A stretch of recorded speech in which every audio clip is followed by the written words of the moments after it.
Good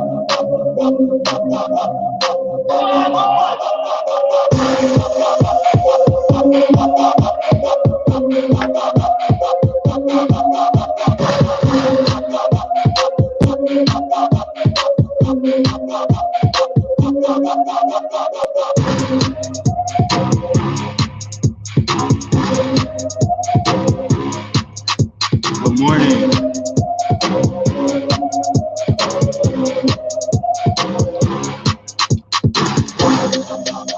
Quick block drop for y'all. I'm sure y'all done heard about this already, but said that the U.S. Treasury Department will exhaust its ability to pay the nation's bills if Congress fails to raise or suspend the debt limit within 3 weeks. Min Soo-Ken tells us more. U.S. Treasury Secretary Janet Yellen has warned that the nation will likely run out of money within 3 weeks unless Congress acts to avoid serious harm to the economy.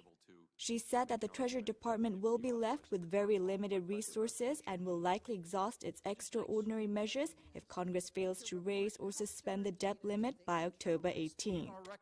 Speaking at a Senate hearing on Tuesday, Yellen expressed her deep concern over the looming debt ceiling. And if the debt ceiling were not raised, I think there would be a financial crisis and a calamity. And absolutely, it's true that the interest payments on the government debt would increase. Yellen also cautioned that it was uncertain whether the Treasury would be able to meet the nation's financial commitments after that date. Her remarks come a day after Senate Republicans blocked a bill that would fund the government and suspend the U.S. borrowing limit to pay for previously incurred government spending. She said that failure to clinch a deal by mid-October would lead to the first default in U.S. history, one that would be disastrous for the American economy and global financial markets.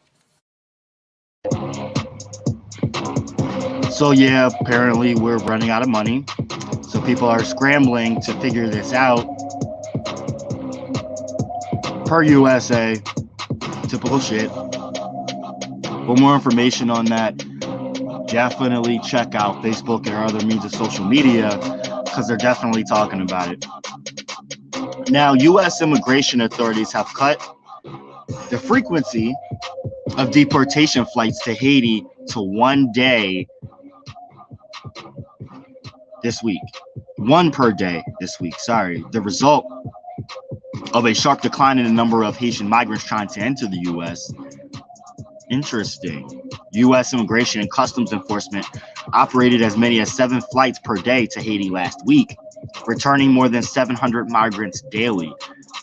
On Tuesday, the agency returned just 57. The cause of the drop-off is that most of the Haitians taken into custody last month at a makeshift camp in Del Rio, Texas, have been processed by immigration authorities, and far fewer Haitians have crossed since the camp's closure on September 24th. President Biden's handling of Haitians at the border drew scathing criticism from a lot of people, and some of the president's opponents claim that his administration had released most of the migrants into the U.S., which is not true. The latest Department of Homeland Security statistics show the opposite. Most of the roughly 15,000 who reached the Del Rio camp were returned to Haiti or opted to cross back into Mexico to avoid being sent to their destitute homeland. As we implement the CDC Public Health Authority, DHS continues to conduct regular expulsion and removal flights to Haiti and a number of other countries in our hemisphere. Sad. The Biden administration has used Title 42 to expel more than 7,000 migrants to Haiti since September 19th. UN officials, rights groups, and many leading Democrats have called on the Biden administration to halt the expulsions, saying that Haiti is too unstable to accept the sudden return of thousands of migrants. One of Biden's top political appointees at the State Department denounced the administration's use of Title 42 as inhumane and illegal while submitting his resignation. And Biden's special envoy to Haiti, Daniel Foote, also quit over the Haitian flights.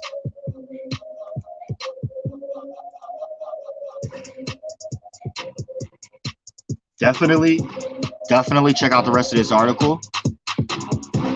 It'll be in the comments for y'all.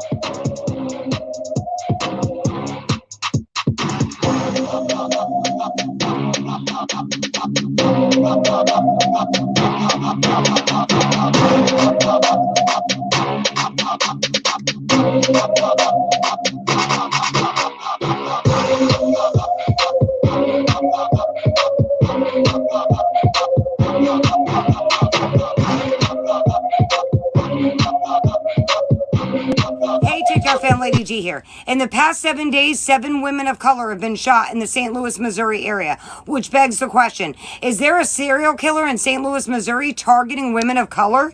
In the past week, 7 women of color have been shot in the St. Louis area, with 2 of those women succumbing to their injuries and passing away. On Tuesday, September 21st, representatives from the St. Louis Metropolitan Police Department and the St. Louis County Police Department held a press conference in which they acknowledged the shooting deaths are linked. When police were asked if a serial killer was responsible, Major Sean Dace responded and said, "Until we finalize our investigation, we do not want to categorize it as a serial killer right now." And as per what seems to be the norm lately, somehow it's not getting any news media coverage. In my opinion, these statistics are alarming, and I'm wondering why it's not being covered on every major news network right now. Well, TikTok, once again, we got to do the news media's job for them. So boost it, let's get them justice.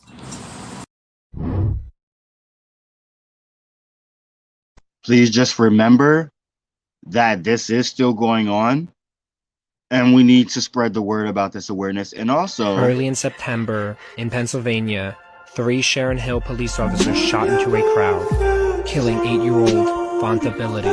This is a call to action. Minnesota Supreme Court denied Chauvin's request for a public defender to handle his appeals in Floyd murder. So Derek Chauvin failed to show he lacks the means to pay for a private defense attorney to handle the appeal of his convictions. And this comes as of yesterday. They rejected Chauvin's claim that he's too poor to pay for a lawyer to appeal his convictions on charges of 3rd-degree murder, 2nd-degree unintentional murder, and 2nd-degree manslaughter. He's serving a 22.5-year sentence at the Minnesota Correctional Facility in Oak Park Heights, and already submitted his notice of intent to appeal, raising 14 issues with the State Court of Appeals. Interesting. And that comes from the that comes from the Star Tribune, which is one of the major, if not the major, newspaper media outlet in the Twin Cities area. I don't necessarily care for them, I'm not gonna lie. They've said some fucked up shit about Winston Smith.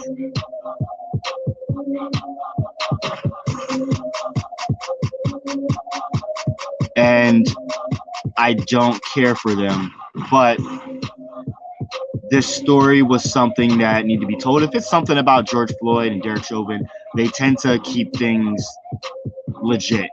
But when it comes to other stories, they're very big on criminalizing the victim. So I don't really support them too much. But it's been a great night, a great morning chatting with y'all. Definitely check out the drop from last night, because there's a ton of headlines. I've got some stuff to do. But y'all enjoy y'all day. Have a good one. Be safe. And thanks for tuning in to the Leon Block. Make sure you subscribe.